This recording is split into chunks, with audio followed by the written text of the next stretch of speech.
सुभद्रा योजना रे द्वितीय पर्याय रे भी किछि हिताधिकारी को मिलिबनी सुभद्रा टंका। जानंतु काहीकि सुभद्रा योजना को नहीं बड़ अपडेट। अक्टोबर 9 रे आसीबो बाकी हिताधिकारी को टंका। जेउ माने पूर्वरु अप्लाई करिथिले किंतु टंका पाई नथिले सेमानंक अकाउंट को दशहरा पूर्वरु 5000 टंका आसीबो। महिलांकु राज्य सरकारंक दशहरा भेटी आसंता 9 तारिख रे मिलिबो प्रथम किस्तीर द्वितीय पर्याय सुभद्रा टंका। एनेई उपमुख्यमंत्री प्रभाती परिडा बड़ सूचना देइछंती। बारिपदारु एही द्वितीय पर्याय टंका देबे मुख्यमंत्री, जाहाकु नेई हिताधिकारींक भितरे खुशी खेली जाइछि। किंतु किछि हिताधिकारींकु द्वितीय पर्याय रे भी सुभद्रा टंका मिलिबो नाही। सेमाने अप्लाई करिथिले भी सेमानंकु एही योजनार लाभ मिलिबो नाही। जानंतु काहीकि 96 लक्ष हिताधिकारी एथिपाई आवेदन करिथिबा बेले 40 लक्षरु अधिक हिताधिकारी द्वितीय पर्याय रे सुभद्रा टंका पाइबे।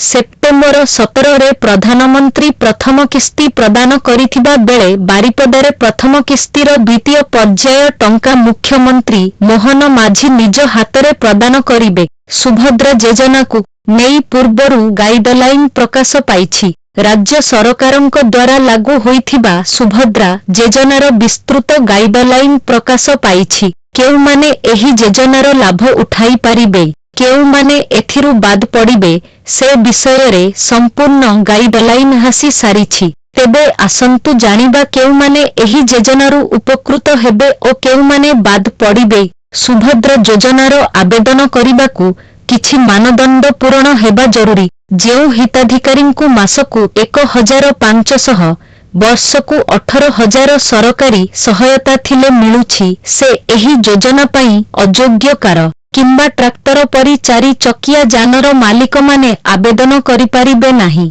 जल सेचित जमी 5 एकररु अधिक थिले अयोग्य। अणजल सेचित जमी 10 एकररु अधिक थिले से सुभद्रा योजना पाई योग्य नुहंती। जेउ परिवार सदस्य सरकारी चाकिरी रे नियोजित सेमाने सुभद्रा टंका पाई पारिबे नाही। सरकारी पेंशन छात्रवृत्ति सुविधा मिलुथिले ओ परिवारर केही एमएलए किंबा एमपी होइथिले सुभद्रा योजनार लाभरु वंचित हेबे। आयकर देउथिबा जेकोनोसी व्यक्ति एवं लाइसेंस प्राप्त अस्त्रशस्त्र थिबा व्यक्ति मध्य अयोग्य। पंचायत किंबा हिब्र जनप्रतिनिधि होइथिले जणे हिताधिकारींक नाम सुभद्रा तालिकारु कटिजिब।